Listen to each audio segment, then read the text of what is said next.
All right, folks, we slept on it. Have we calmed down a little bit about the Jaguars game? Probably not. I'll tell you all about it in just a second here on Locked On Jaguars.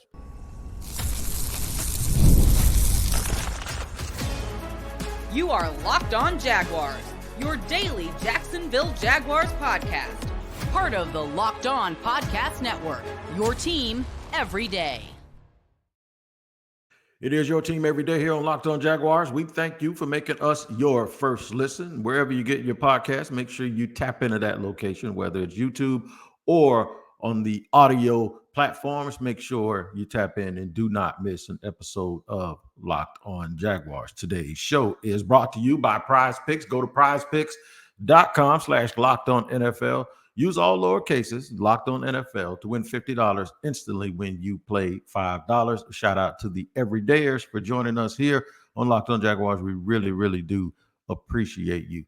We're just going to get right to it. I'm going to tell you the rundown for the day. Obviously, you know, we're a day removed from the Jacksonville Jaguars losing a heartbreaking game to the Miami Dolphins. So what we'll talk about in segment 3, we'll end up discussing the good and the not so good. I wouldn't necessarily call it the bad. I didn't see a whole bunch of bad yesterday.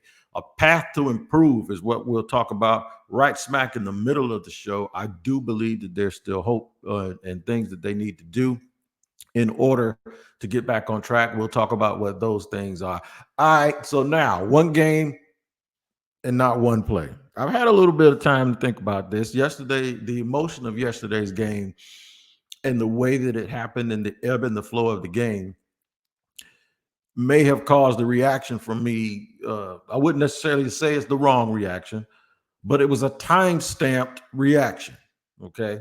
It was very micro of me to say to some of the things that I said yesterday, and I'm not going to take it back because in the moment, that's exactly how I felt. I have had a little bit more time to think things through from a macro perspective. It's not going to change a whole bunch of people's minds about what they see or what they saw yesterday, because in a nutshell, it appears that this is just all about the Jags jagging. In other words, I got a lot of that stuff. It's like it doesn't matter. It's no matter how they improve, it's always going to come back to the same thing. It's always going to come back to we're discussing and arguing amongst each other as media and fans that it was so close, but not close enough. And it appears that this team always seems to find a way to lose the exact same way. Now, that's not true. I said it appears. I think the Jaguars have found ways to lose over the last couple of years when things have gotten tough. I think they found different ways to lose. However, it looks the same. It looks the same because even though it's something different, it absolutely feels just like all the other losses. And that is that there's hopelessness. The hopelessness that comes along with that no matter how much they improve certain things, other things will still go wrong. And if you follow this podcast long enough, you know the analogy that I've given is when you're trying to have repairs in your house. You fix the leaky sink in the kitchen, the toilet goes bad. You fix the toilet, you got stuff leaking out of your roof. It's like you can't get everything right at one time and ever be comfortable if you're a Jacksonville Jaguars fan. You always look for something else to go wrong the second something else seems to go right.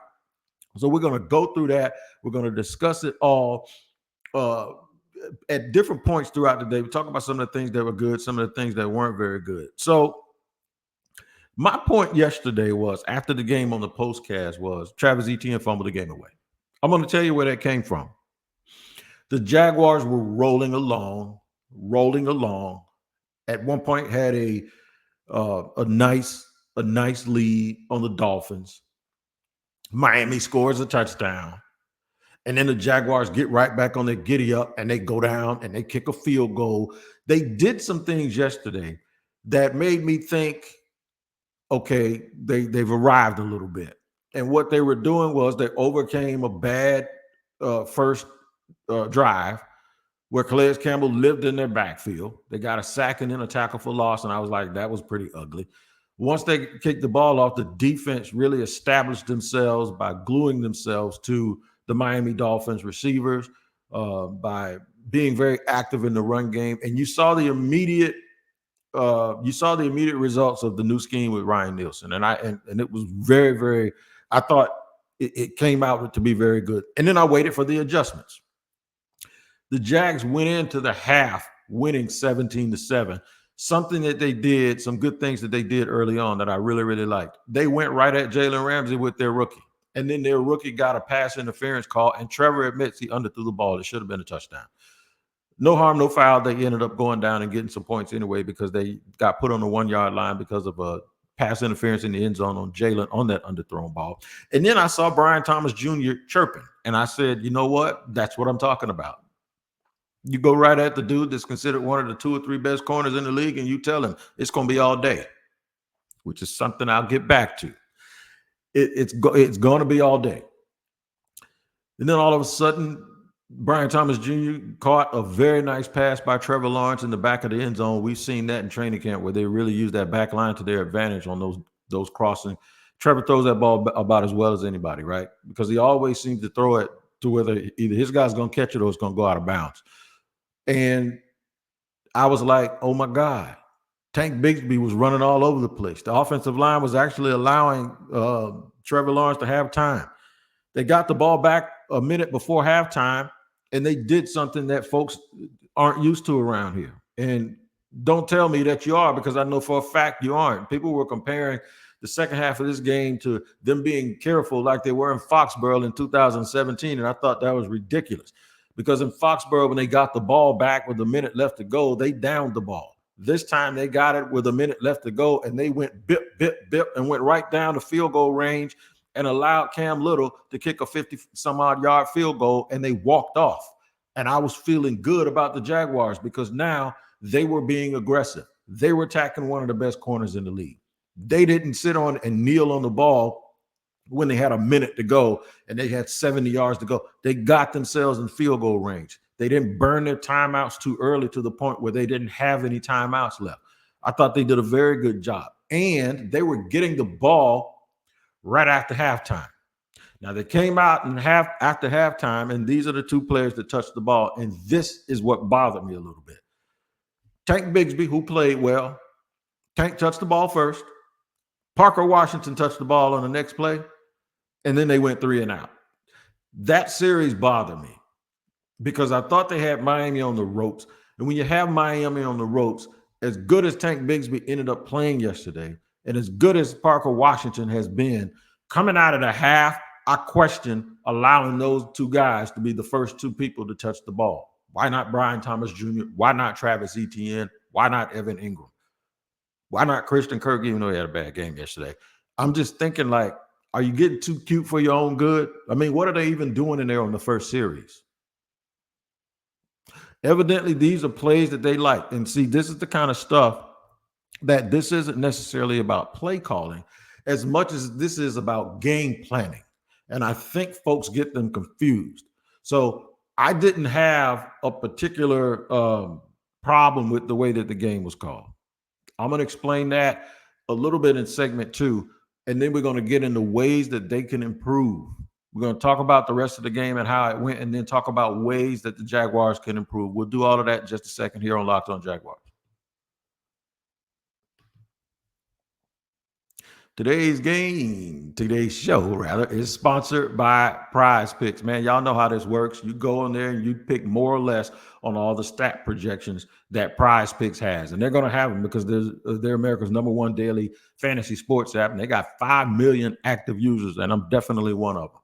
All you got to do, man, is go look at the projections that are set up by PrizePicks and decide something simple, more or less. You bet on at least 2, and you can go all the way up to 6. You place your money, and guess what's going to happen? Good things if you're right, because now that you've seen what these teams are capable of and you've seen how they want to move after 1 week, you're not doing it in the blind. So now it should be easier for you to project. And there's a Monday night game tonight, too, with the 49ers and the Jets. I want you to download the PrizePicks app today and use the code LOCKEDONNFL and get $50 instantly when you play $5. That's code LOCKEDONNFL on PrizePicks to get $50 instantly when you play $5. You don't even need to win the game or win your selections just to receive the $50 bonus. It's guaranteed. PrizePicks, run your game. Today's show is also brought to you and sponsored by BetterHelp. Let me tell you something, man. Counseling and therapy is something that all of us have needed to try to get back on track. I've had it, man. I dealt with pain management for years, and I could not figure out what was wrong with me. And until the doctors did, I didn't know how to deal with it. I wanted to spend more time with my family. I needed to work. Bills started mounting up, and so did the pressure that comes along with it. Once I got fixed up, I still needed therapy to be able to deal with the way my life changed. And you can do it too, man. Therapy, if you're trying to want to give therapy a try, please do it. If you're thinking, give BetterHelp a try. It's entirely online, designed to be convenient, flexible, and suited to your schedule. Just fill out a brief questionnaire to get matched with a licensed therapist and switch therapists anytime at no additional charge. Rediscover your purpose and curiosity with BetterHelp. Visit BetterHelp.com/locked on to get 10% off your first month. That's BetterHelp, HELP.com/locked on.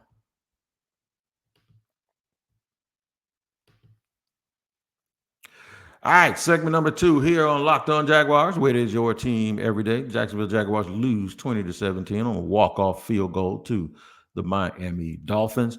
Before we get to what I think, the things that I think that they have improved on and the things they still need to do a little bit more, I'm not going to apologize for going off on them and saying that Travis Etienne was the cause of them to lose the game. But I'm going to tell you in real time why I felt that way. It's because I sat there watching the game with my kids, and I was like, everything that they tried to work on in the offseason, all of the things that they said that they wanted to do, who they really wanted to be as a football team, I saw it. I actually saw them doing all of those things that they thought that they wanted to do this offseason. I caught glimpses of it, and I was like, all right, I'm cautiously optimistic here. They were running the ball a lot behind their left side and even on their right side. Tank Bigsby was averaging 6 yards a carry. He was finding a little bit of room. Not so much for Travis Etienne, and I think sometimes there are a lot of people that want to bench Travis Etienne right now for Tank Bigsby, but a lot of times what happens is there are just certain guys that get keyed on a little bit more than others, and obviously Etienne has this home run ability, so the Dolphins look like they came into the game with the purpose of stopping him and that type of run, the type of runner he is, where he tries to bounce things out and he tries to take the distance a lot. And just yesterday, Tank worked out a little bit better. So while that was going on, I was positive and I was cautiously optimistic. When Etienne busted up the middle to go for an apparent touchdown, it would have been a 13-yarder. They were gashing at that point. Everything was working, everything was clicking for the Jaguars. I actually raised both of my hands in the touchdown mode. I said, he's got it. He's going to score. And then Javon Holland comes in and hits the ball. And the first thing that happened to me, I was like, oh, God, here we go.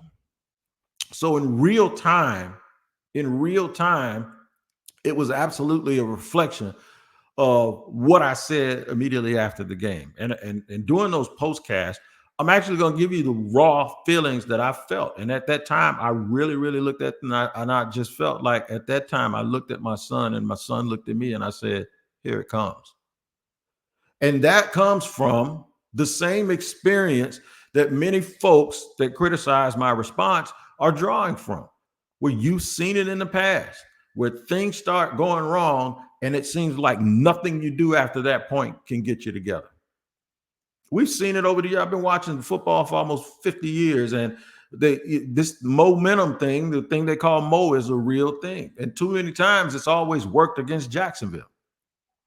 And I was like, here they go again. And every time they went over to the bench and they saw Etienne with his head down, I was like, please, man, lift your head up. Stop sulking. And he didn't the rest of the game. I said, come on, man, lift your head up. You got to, because that negative energy in the ecosystem over there on that bench, it starts to, just like the good plays. When Travon got his second sack on a big play, you saw them over there dapping up like, yeah, we on it. Okay. When you see a guy like that and you see people trying to console him, and then you looking at the eyes of the rest of the players, it's like this funk just gets all over them, and there's nothing they can do to shake out of it. That is the part that you hear a lot of the Jaguars in the post, in the presser after the game. Trevor Lawrence, it's a lot we're learning. I hear Evan Ingram, we can learn from this. I hear everybody using the word L. They're not using it in loss. They're saying it's a lesson. Basically, they're going to learn, right? And tell me you ain't heard that before. Tell me you haven't heard that before. But this time it's different because I generally believe that for most of this game, the Jacksonville Jaguars actually outplayed the Miami Dolphins. The one thing I was afraid of is those big plays, that the Dolphins would make more big plays in Jacksonville, and they absolutely made more big plays. They had 2 plays over 60 yards, right? A 63-yard catch to set up a score, and then they had an 80-yard touchdown by Tyreek Hill. You take those 2 out and the fumble by Etienne, and I know you say, yeah, well, if it was a fifth, I'd be drunk. But that's exactly the point. The point is the Jaguars didn't make those big plays, and they lost on a walk-off field goal. And Doug Peterson has much said that. They made more plays than we made in the second half. It was a tale of 2 halves. He is absolutely correct with that. But what I believe it was is there was a quarter and 2 minutes where the Jacksonville Jaguars got into a funk they couldn't get out of. What started it? It was the fumble. There's another level of overcoming things that this young team is going to have to learn, and they're going to have to learn that when adversity hits, they got to get back on their giddy up and keep going, and they got to forget. They have to have a short memory, and that starts with the people on offense. It also starts with the coaching staff being able to do or say something to get that team going. So Doug goes for it on a third down from his own territory when the game is only a 3-point game. And somebody asked him in the press conference after the game, were you trying to get momentum? He said, no, I was trying to stay on the field, because at that point, the Jaguars needed to limit Miami Dolphins' possessions, and they needed to get something out of their own. Their defense, they wanted the offense to stay on the field because the defense was out there sucking wind and momentum from running around trying to chase Tyreek Hill all over the place. And you didn't want to give the ball back to a hot Miami offense at that point, which is exactly what happened. But then the Jaguars dodged a bullet because Miami missed a field goal. At least the Jaguars did stop him at that point.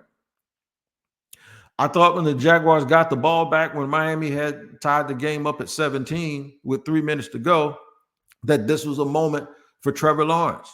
It didn't happen. The offensive line finally started looking like the offensive line that we were all concerned about. They couldn't create running lanes, and not only could they not create running lanes, they weren't protecting Trevor Lawrence. And then the penalties in the long down and distance situation causes Trevor Lawrence to have to really drop back and stand back there. A little part of me wondered why they didn't do more max protect and then just figure out who the guys are. All right, you're going to Gabe Davis, Evan Ingram, send 4 guys out and block with 6. Take the running back off the field. Put another tight end in the game and block with 6 people, and then allow your number 1 tight end, Evan Ingram, and your 3 wide receivers to be out in the formation. Just get aggressive. The Jaguars tried to mix in the run or use a little play action to slow down the pass rush, and it did not happen for them. So a lot of that can be on game plan. A lot of that goes to that when another team gets momentum like that and they start pinning their ears back. Folks don't like to think that momentum works, but it does, because when it's your team with the momentum, you understand exactly how it goes. But when it's working against you, you say, well, ain't no use. You can stop them. Ain't no such thing as momentum. Yes, there is. It doesn't just work for you when it works for you. The other team was hot. They were ready to go. They smelled blood and they were salivating. They were just saying, we need one more stop, because if we get the ball back, they can't do anything. We're going to run down the field. We're going to kick a field goal, which is exactly what happened in this game. I'm going to go over more of the good and the not so good in segment number 3, because there are some things that the Jacksonville Jaguars did do that look so good, that look good, and then there were some things that did not look good. I got a new show.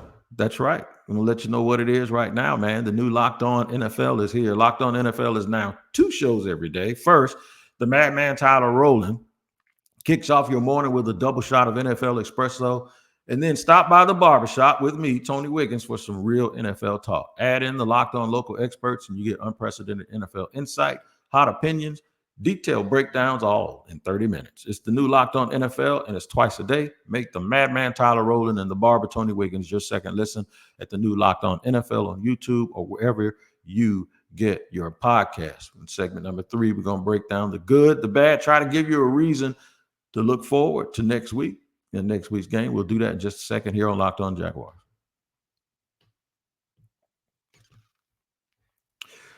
What time is it, man? It is game time. That's right, the Game Time app. That's where you need to go get your tickets for any sporting event, any play, any comedy show, whatever you're trying to buy tickets to. Game Time is the place for you to do it. Now, you've always heard people say that your last minute decisions and your procrastination is not my emergency. You will hear none of that foolishness at Game Time because that is exactly what they specialize in. The fact that you didn't get tickets before the event started, because you can get last minute deals, all in pricing. They got a Game Time picks where curation makes it easier to save more on sports, concerts, comedy, and theater, seat views, all of that stuff.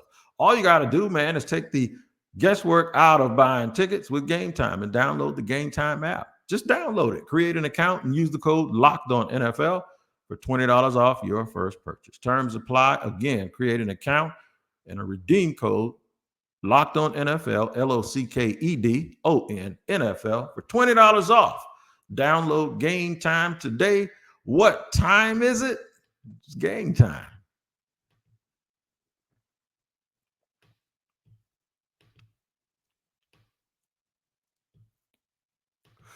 All right, third and final segment here on Locked On Jaguars, where it is your team every day. Thank you for making us your first listen. And remember to peep on over at Locked On NFL and make that your second listen of the day.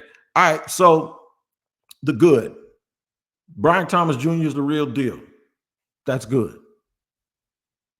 That's the real good thing. Gabe Davis showed up and caught the ball in some situations. He looked better than he did in the preseason. I think he's going to be a good addition. Tank Bigsby has developed into a very viable 1B and even a number 2 running back. And he gives you the little bit of the yin and the yang with Travis Etienne that shows that he has also developed. I like the rotation of the guys up front on the defensive line. I probably saw a little bit too much Tyler Lacey in some critical areas of the game, but I'll trust that Ryan Nielsen understands his rotation system way better than I do. Travon Walker got 2 sacks.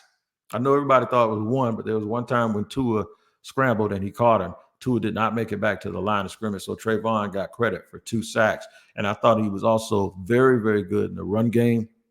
I like what I saw from him. There were times when guys like Jarian Jones played well when he was lined up in the slot and he ran with Tyreek Hill step for step. All right. So I saw some good things. I saw Ezra Cleveland and Cameron Robinson blocking their you-know-what's off at certain junctures of the game. I saw Devin Lloyd, who I had been very, very skeptical about in the preseason. Devin Lloyd played well, was really, really active, and probably had the best first quarter, probably the best quarter of football I've ever seen him have. He had in the first quarter. Foye Oluwakan is a tackling machine, right? I don't know how many he ended up with, but it was a bunch of them. And when he got there, he lowered the boomstick. Also, observations. Eric Armstead got a sack. We worried about the depth at edge. We saw Armstead line up out wide at the 4I, at the big end position. We also saw Roy Robertson Harris line up at that position. So that answers some questions about their quote unquote depth on the line. You saw them go to 3 linebackers sometimes, and they were setting the edge. I thought Yasir Abdullah played really, really well and got a lot more minutes than I had anticipated him getting. Shout out to his pops. We go back and forth all the time. Yasir Abdullah looks like they have a plan for him with this ball club. I thought Andre Cisco was active. Took a little bit of a bad angle on the crossing route by Tyreek Hill that he scored the 80-yard touchdown on, but Tyreek Hill does that to a whole lot of people, so that's something to improve on. All right, let me get to the not so good. I won't necessarily call it ugly this time. I want to get to the not so good. bad situational play and then hanging up the head by Travis Etienne.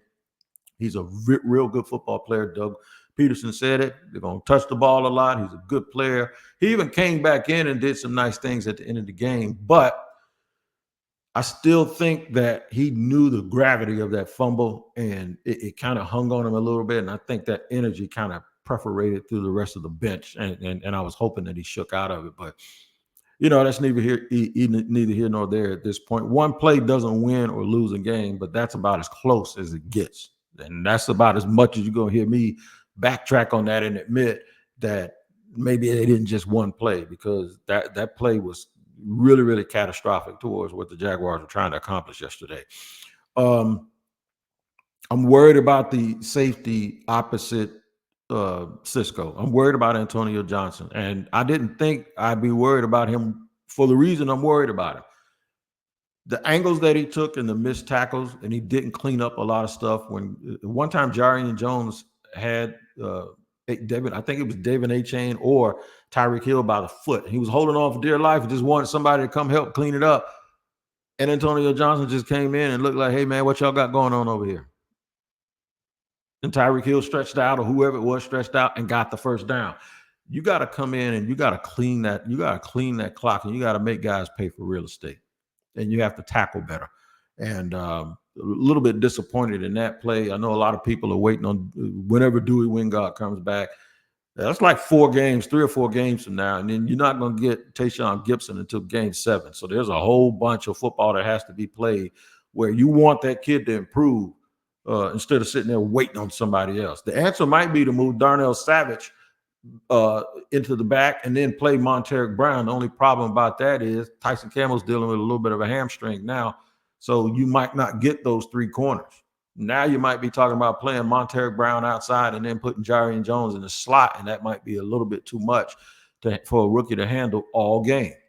The good thing about it is they're going to play the Cleveland Browns next, who had a terrible game, was missing some offensive linemen. And I don't know what Deshaun Watson is going through, but ever since all of that rigmarole that he was involved in, whether he was against the law, broke the law, whatever happened, it seems like it's affecting his psyche. And the Jaguars are going to have a quarterback that's a little bit broken coming in here in Jacksonville Sunday with the Cleveland Browns. But I caution you, the Jaguars in the past have been the elixir or the antibiotic for people that come in here limping and ailing. And you don't want that to happen.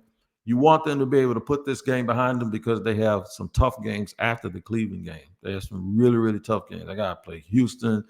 They got teams that can really, really light them up. And the Colts looked good yesterday, even in a loss. So there are no gimmies.